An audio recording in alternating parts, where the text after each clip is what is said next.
Madam President, Madam Commissioner. Turkey is a key country and a long-term partner for us Europeans and in NATO. And as someone who has always defended accession, even against the current of public opinion, these are painful times.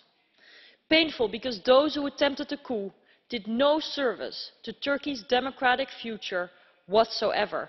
They have rightfully been strongly condemned.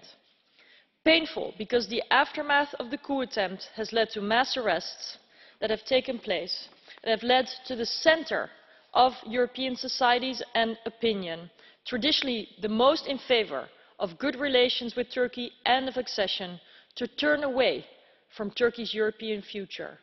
I find that people simply do not see it happening anymore.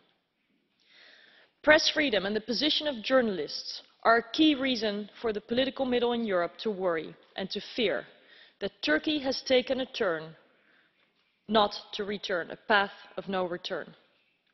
This House, thankfully, has consistently voiced its concern and condemnation of the cracks in the rule of law, the lack of separation of powers and the violations of human rights, and particularly press freedom and internet freedom.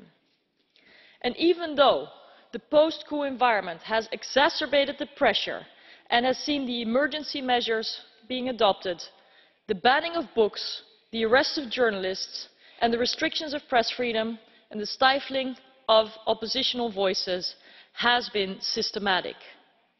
The Gulen movement, now accused of plotting the coup, but previously a key ally of the Erdogan government, was instrumental in creating an environment of fear, together with AK Party politicians. A climate in which critics were silenced, trials were unfair, and the gap between the letter of the law and its actual implementation grew and grew.